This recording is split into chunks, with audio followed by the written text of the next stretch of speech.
Welcome to Wear Your Cape to Work, a podcast hosted by Project Insight. We believe that project and program managers are the real superheroes of every organization. We want you to hear their stories so you can be inspired to wear your own cape to work.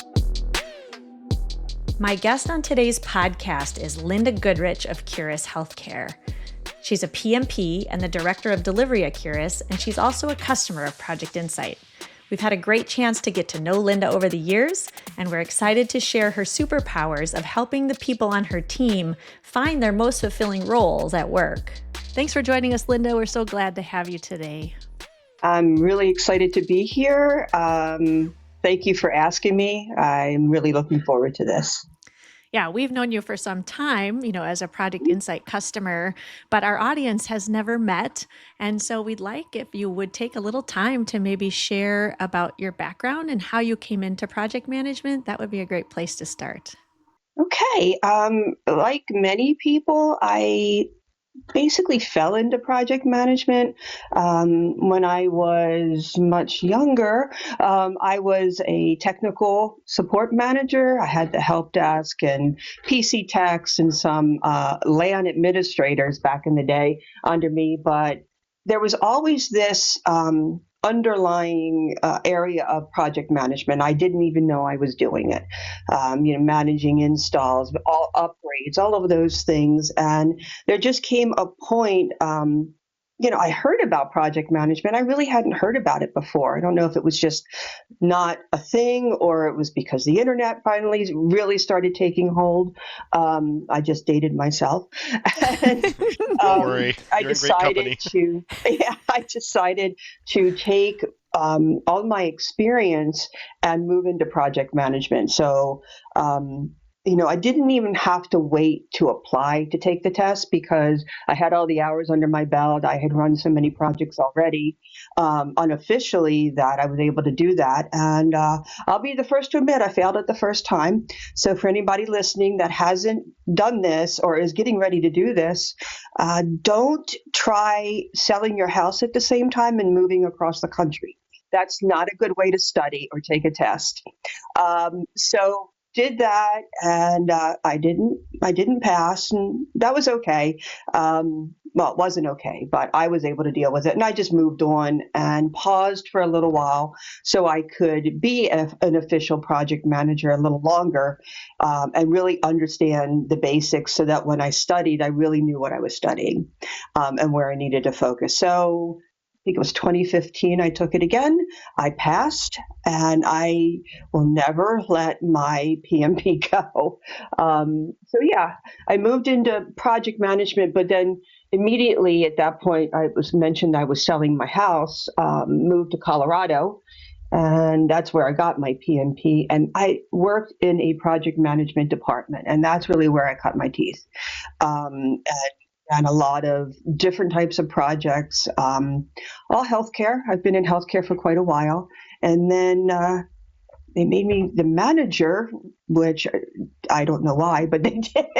There was something there. And that's basically what set me on the trajectory to where I am now, which is working for CureIs, VP of the delivery team. And Wow. I have a bunch of really amazing people on my team. So That's so cool. love project management. That's great. Okay, Yeah. so now I'm going back and thinking about the past. Like you were doing project management work without really recognizing that that's what you were doing, knowing that it was a thing. And now here you are in this VP role at CureIs Healthcare. Would you have imagined that's where you were headed from that time? Not in a million years. It's funny because management in and of itself has never been something that I aspire to. Again, it really That's does what makes just a great manager. Yeah, it just kind of falls into my lap, and or I feel a need that isn't there because I'll step up and say, okay, we need to do something in this area. And never in a million years aspired to be a vice president of anything. But it's where I'm working. It's not that different than being a manager. We're all teams. We don't have that kind of hierarchy. So it really is just a team lead that has the connection to the leadership team and on the leadership team, so I can make an impact. Wow, that makes it feel a little bit less intimidating, right? I like how Hmm. you described it, a leader on the team who has a connection to the leadership team, and then you're passing Right. down that information, almost Exactly. translating it from the C-suite to Yes. the project teams and making those strategies known Right. to the rest of the And group. the other way too, if we've got information or ideas on the delivery team, then I can take them up. There, I'm a voice that helps get that information up there, and I'm an advocate for them. Steve's about to give a talk on speaking to the C-suite. Maybe we should ask Linda for her advice Oh on, no, no. Oh, for sure. Well, I mean, you can tell you obviously have Mhm. a lot of experience in knowing how to manage people. You said right away, like, oh, I have a great team. Well, that doesn't just like land in your lap. That Mhm. generally is because you're doing the right things to foster that Yeah, environment.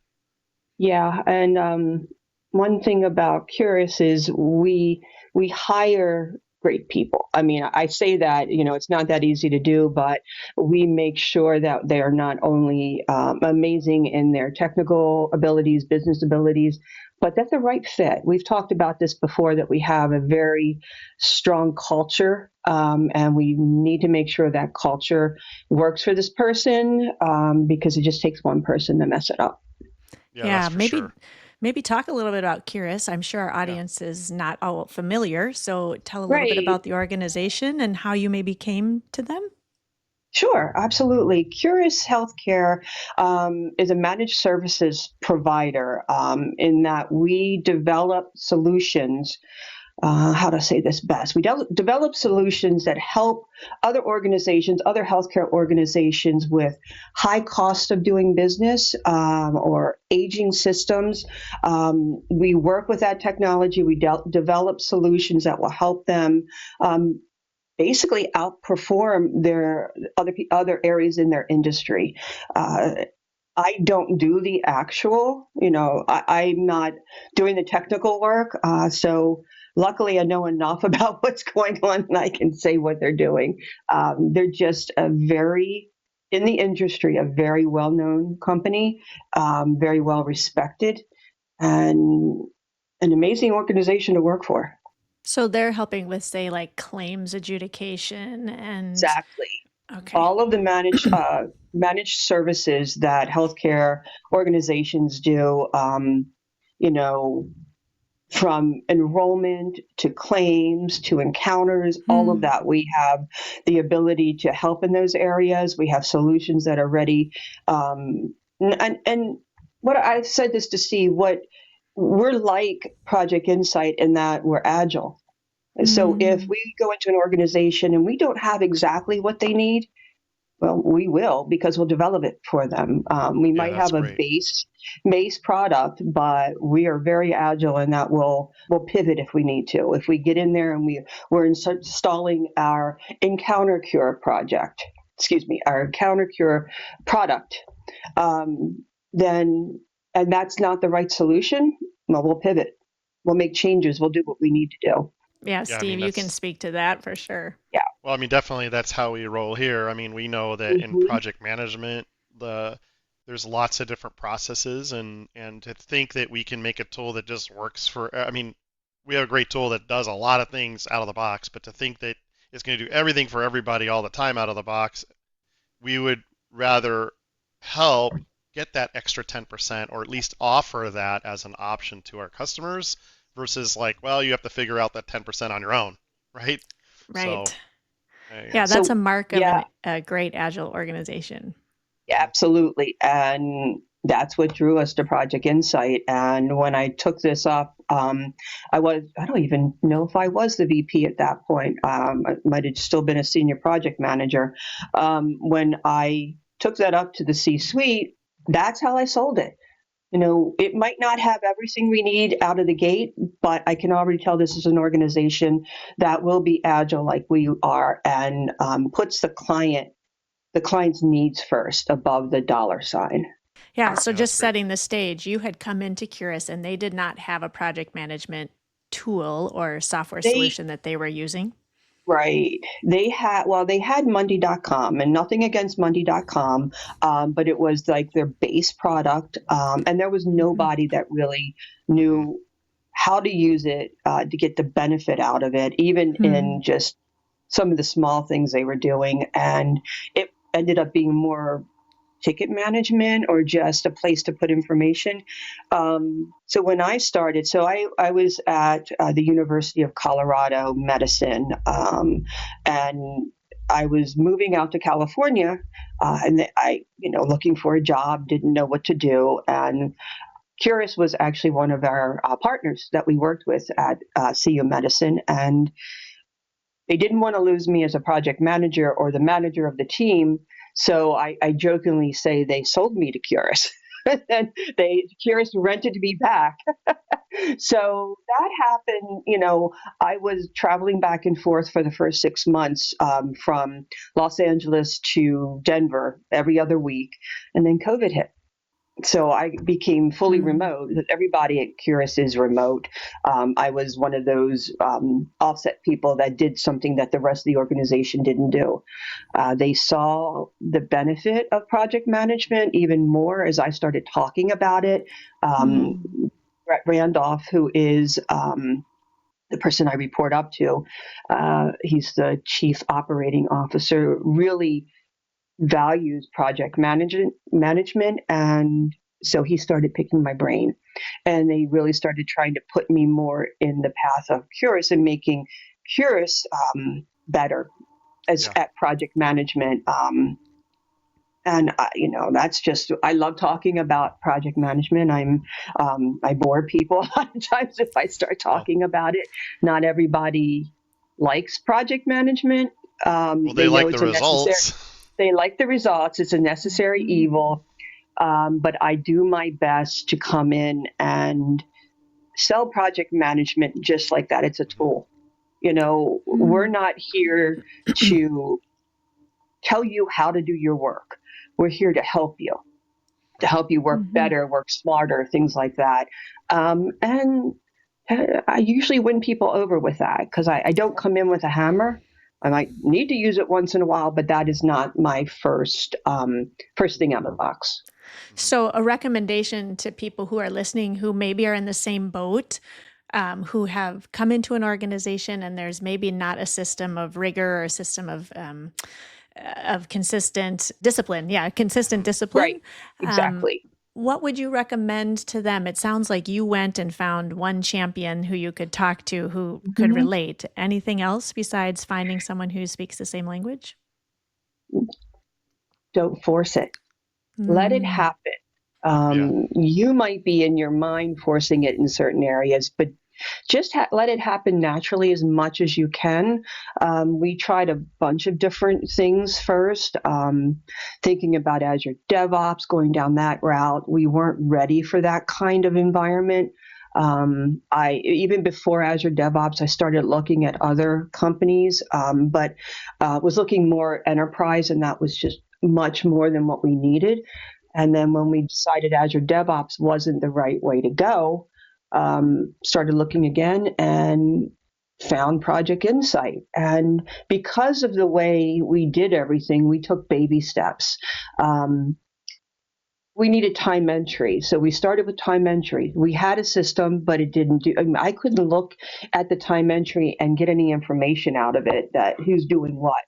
So that was like one of the first steps I saw that we needed time entry so that I could start laying that foundation and being able to show the leads in the organization what's really happening. And we just took it slow.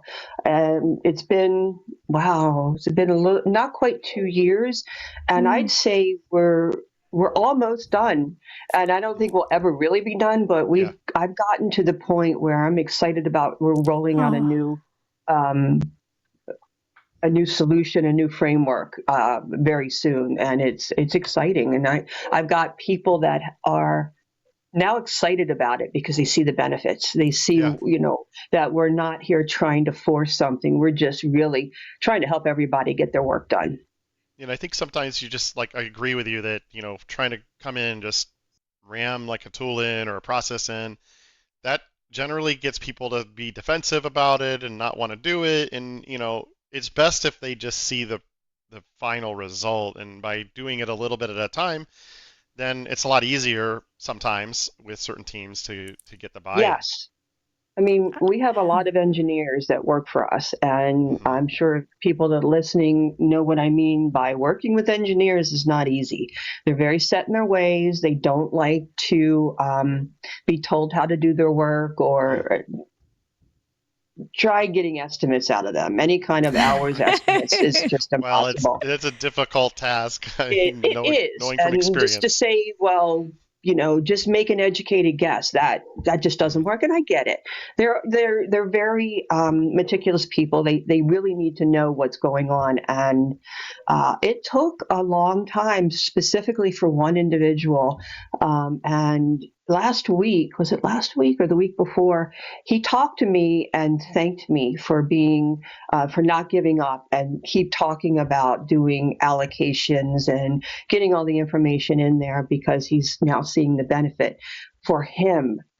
Not about anybody else, but how it's going to help him know, this is how much time I'm spending over here.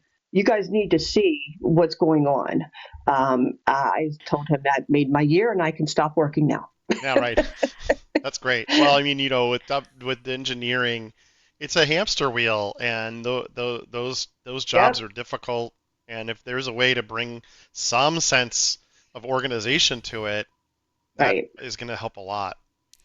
Well, what are One of the some of the main benefits of being able to track all of that time and allocation? Like, what are some of the benefits now of being able to see all that your colleague resisted in the beginning? we can, and I won't say that we're 100% effective getting everybody to do that, but it's much better over allocations. The people that Hmm. are doing their allocations can look back at their time and say, okay, I didn't allocate appropriately and I don't see the work lightening up anytime soon. So let me increase my allocations. And then I have a very, the proof is in what you see. I can pull up a report for that team lead and say, look, this person is 20% over allocated or whatever it may be. And we're a smaller organization, and we're trying to train from within. But sometimes it really does show that we need somebody else. We need somebody to be added to the team because we don't have that level of expertise, and it won't come quickly.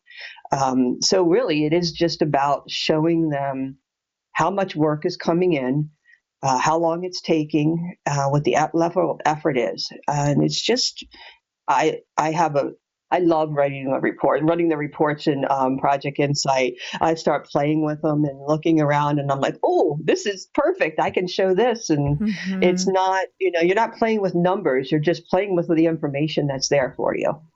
Well, it's data, right? And we can make Data, decisions. We can exactly. make decisions based on our gut, or we can make Right. decisions based on real information. And the Yeah. ease with which you can make a report in a tool like Project Insight is Yes. helpful to you as a project Yes. manager. Anyone can do allocation, right? You could Right. do that on a spreadsheet or on That's your Right. right. tablecloth or on a post-it note. The perk of having a software solution like Project Insight is that you can do it with a click.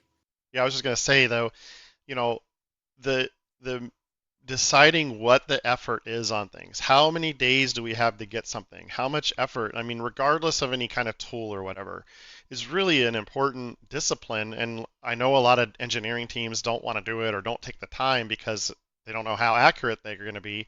But having an educated guess about everything is still better for That's you, and exactly just what we say. it's not even that much work to do. And then the benefit is you'll know, wow, you know what? We aren't actually going to make that date, not without more Right. people. And Exactly. just Yeah. getting people to connect the dots is huge.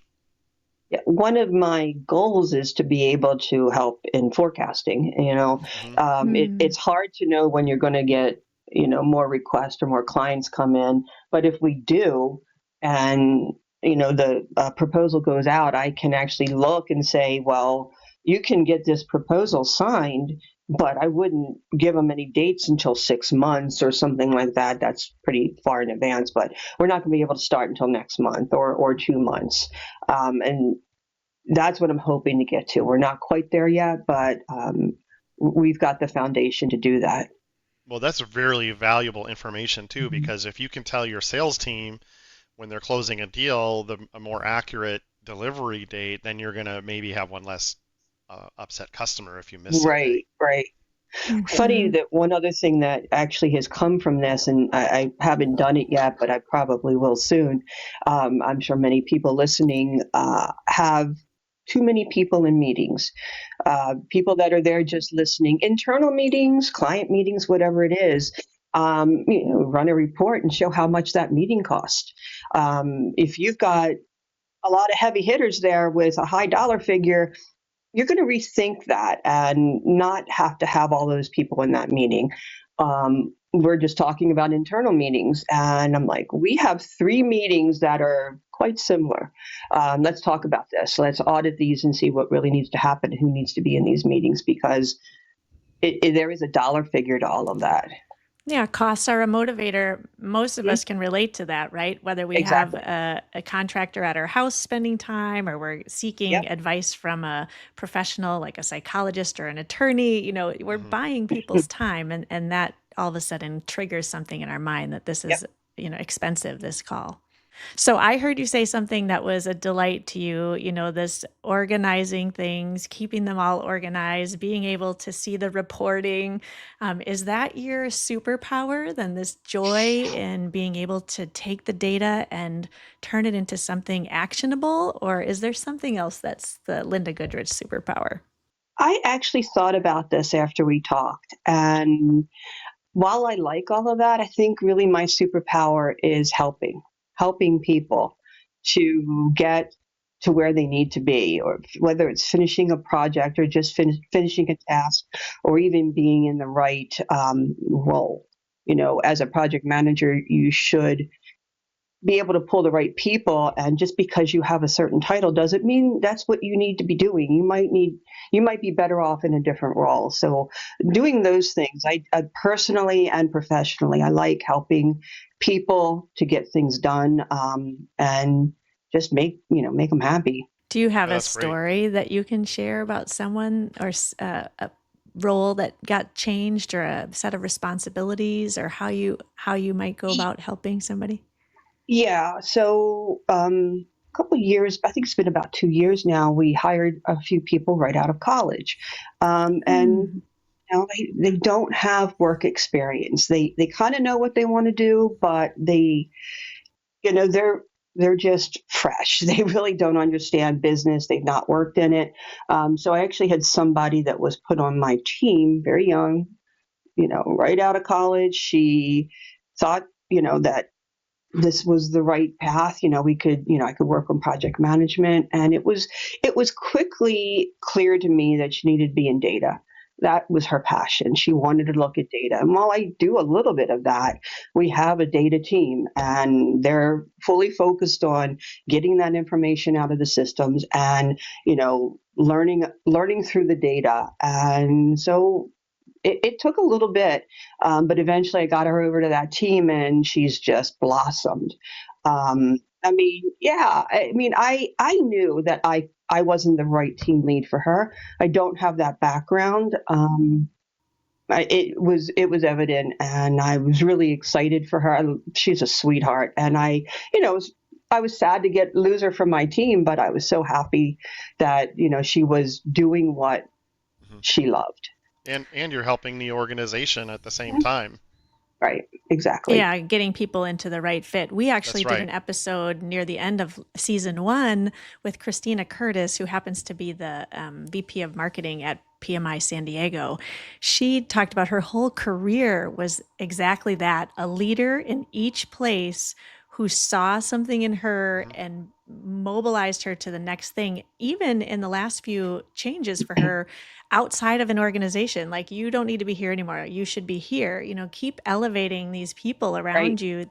That Yeah. leadership is amazing. I Yeah. mean, effectively, you're playing like a coach role when you're in your Mhm. project management. You're Hmm. you're coordinating between all these talented people and saying, oh, we'll put this person over here because they'll do better and the company will do better. That's really a Right. great skill. Yeah, and we're currently talking about building up a mentorship program, Hmm. especially, well, not even just for the newly graduated or the young people coming in, just for everybody, because obviously I've moved from role to role in my career, and I had a mentor that I could talk to about all of that. And I think it's very important to have somebody.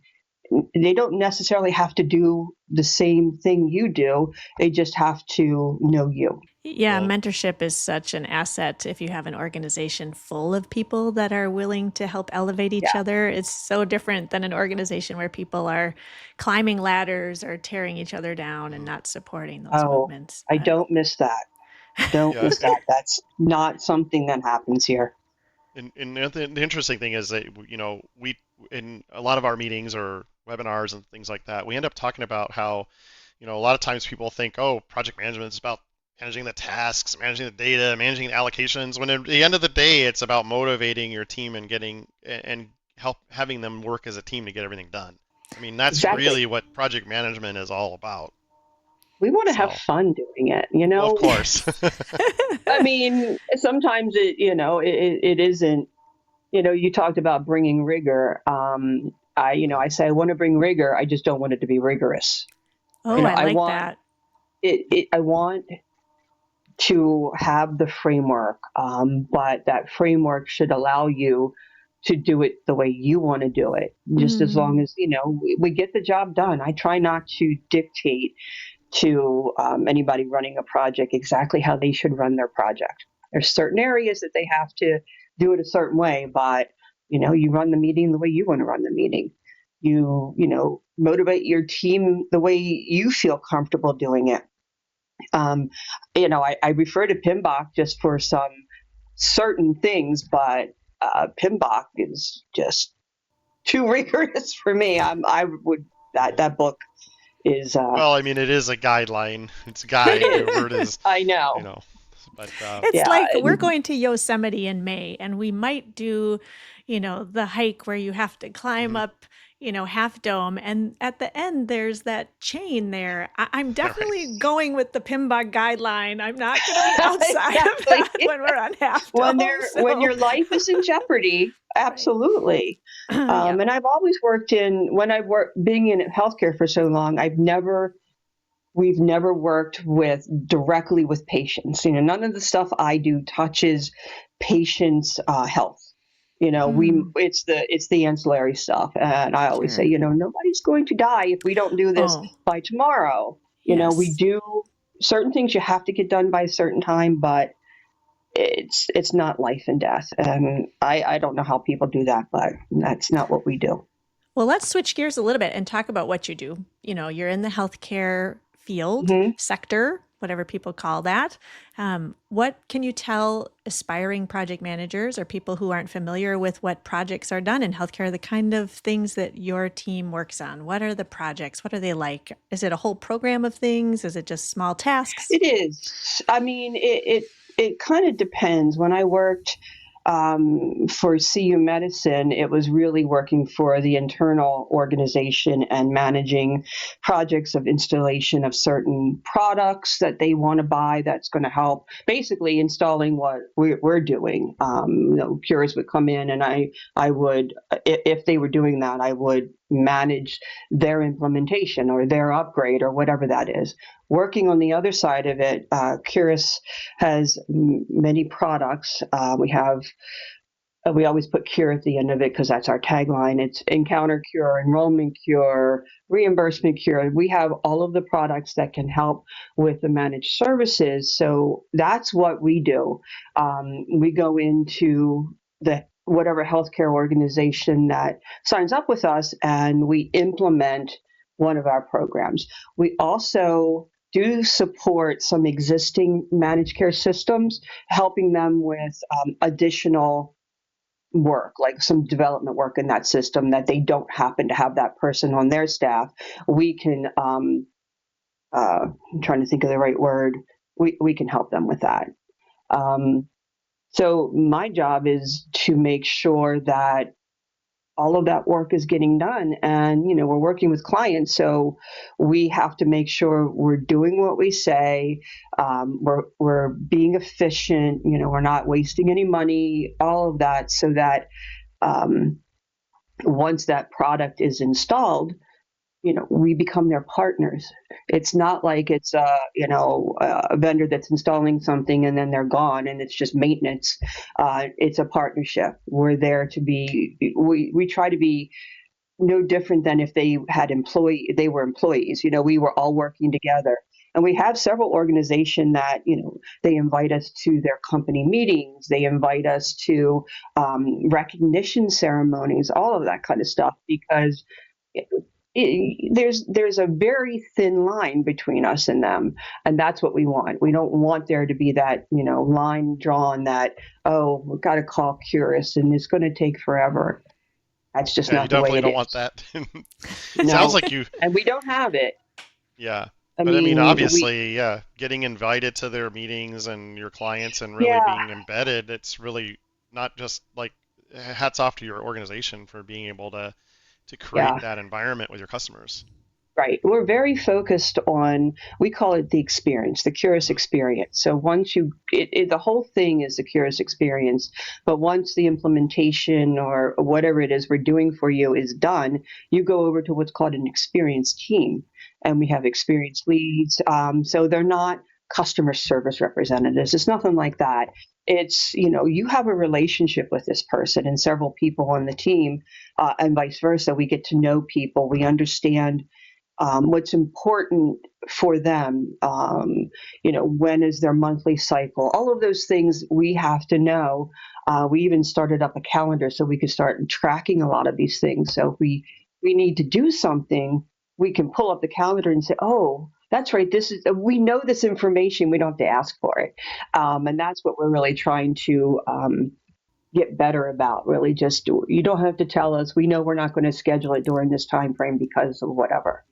Oh, that's really cool. And Steve, I Yeah. think this Yeah. I'm seeing thematically, and Linda mentioned it before, that one of the reasons maybe Project Insight is a great fit for Curious is that Perfect. it's kind of the same way we operate, right? Like you Hmm. have a Yeah, Yes. partner. definitely. Yeah, I like some of the ways you phrased it though, customer service representative, some that seems to have like a negative connotation because we've all been to like the retail and have to deal with that and it's not fun.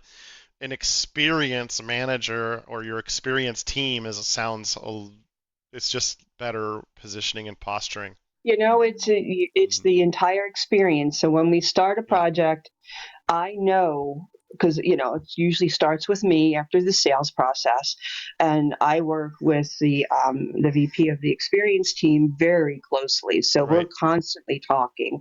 Not that I don't work with the other teams, but we're the two that really are going to make or break that relationship. We want to make Hmm. sure the project goes well, Definitely. and we want to make sure that it's seamless when they transfer over. And it's funny, we just had a conversation about, do we call them clients? Do we call them customers? Well, if Yes. you look at the definition, they're clients because Hmm. they don't go away after you've done the Hmm. implementation. They become a part of your Right. organization. Yeah, That's and I so think a lot of great. businesses can they'll take away from that, and bring that to their own environment. So, don't treat them as clients. They're your partners. You're giving them a great experience, and it doesn't end when you sell something to them. You know, It's just it's beginning. when, yeah, exactly. Yeah, that's amazing. Well, and Project Insight coming in and helping Curious, you could take those same processes where you have that sales order where you first begin and then you start that implementation and you have all of that delivery. But the whole goal from Project Insight standpoint is to take that order and help you execute it and then have it invoiced and not buttoned up tightly that that's the end, but to maintain that Right. client relationship. That's a whole package that can be one smooth workflow from start to finish, for your Hmm. team to not have to do that all manually. I'm just thinking of the people who listen to this podcast who aren't project doers at an organization, really to think about how many projects are going on at Curious at any one Hmm. time and how many people are doing the different roles and how that all has to be choreographed. It's like a I, giant ballet or an it orchestra. is. It is. And having the reports to show all of the work. I mean, we have some clients that there are clients, but we don't have a lot of interaction with them. They either don't have one of our products yet, and we're doing other work for them, but they're always there. They're still our client. We still have people reaching out to them to make sure things are going okay. We really value the relationship. When I started, I've never worked for a company that had clients. My clients were always the people that were in the organization. No, So internal. that's basically how I feel. Oh, sure. They're still people in our organization that I want to support them as much as possible. And I know that the rest of the organization feels the same way. Well, I think that's your second superpower. I mean, to be able to think of a customer or a client as an extension of your own organization, that speaks a lot about CureIs. It speaks a lot about why you're in your VP role. It speaks a lot about how you've taken your skills for keeping projects organized and keeping the data information there, but really plugging people into the right roles and getting them into the right work, but also getting your customers the right services and being available to them in an ongoing capacity. I don't know. I'm sure our listeners are like, this is a perfect scenario. Everything all is in a glowing bubble. It doesn't always work. No. Yeah. I'm sure there are challenges. There's always challenges because the client has to feel that way too. If they're if they don't want that relationship, we're not going to force it on them. But we hope that we can sell it appropriately, that they're going to want us to be there with them hand in hand. When I worked at other organizations, I never understood why there was these dividing lines between departments. This person's not going to tell this department. You're all one company. You're all trying to work together. And it was really obvious when you get into projects and you bring people from different teams together and they don't want to share information. They don't want to do this. That doesn't go away with the client. You still have that. You still have to figure out how to get that information to make sure that, we're not here to try to put somebody out of a job at all. We're just trying to streamline it for you, make it work better, take what you're doing manually, automate it, and, that frees you up to do something else. Yep. I just think that's the end goal. It's just make it better. You're all one team. Well, and you've been around at the organization long enough to see both internal and external clients and customers recognize the benefit after the fact, right? To see it through and see what has come out on the other side and have there's that reward for you as the PM, not an I told you so feeling, but like a peaceful feeling of, see, it's all good, isn't it? It is. And it's funny because I've come into now 2 organizations that project management was kind of looked at with, disdain or, I don't want it. I don't like it. And we turned it around just because it's not about control. It's just about working with you. And that really does bring me joy to see the change in attitude from people that wanted nothing to do with project management and now ask for it. Make sure somebody from your team is working with them. That's a big deal, and it speaks to your experience. I'm sure you're going to say that, Steve. Go ahead. I was just going to say, I mean, that's what makes you successful. That it's proof. It's the final proof right there. Right. Well, it shows really great success, Linda. We are so glad that you could be here to talk to us today on Wear Your Cape to Work. You certainly wear your cape to work every day. We're so proud of you and to celebrate you, and we're lucky to have you and your CureIs colleagues as our customers here at Project Insight. That's what makes you guys a great customer. I absolutely. You guys are partners. You're not a vendor. I don't feel that way at all. I know if I email, Dylan's our primary contact, but I can email Steve. Steve's going to respond right away. Trina, you respond. It's not, I don't have to go through a certain path to get to people. Yeah, we're excited to have you on board. That's for sure. Well, thanks again for joining us. Thanks, Steve, for being here too. Thank you for joining us today on the Wear Your Cape to Work podcast, hosted by Project Insight. If you enjoyed today's episode, please like, follow, or leave us a comment. If you subscribe to our YouTube, Spotify, Apple, or other favorite podcast channels, you'll receive notifications of all of our new episodes. We'd also love it if you would share Wear Your Cape to Work with your network of PMPs or anyone else who might enjoy the show. Project Insight is an online project and portfolio management software that helps companies connect project data from across all of their teams and software tools so that they can make confident decisions about their business. Our website is projectinsight.com, and there you can find many resources for project professionals, including free PDU webinars, as well as a place to register for a demonstration or a consultation with one of our success teams. Thank you once again for joining today's conversation, and most importantly, thanks for wearing your cape to work.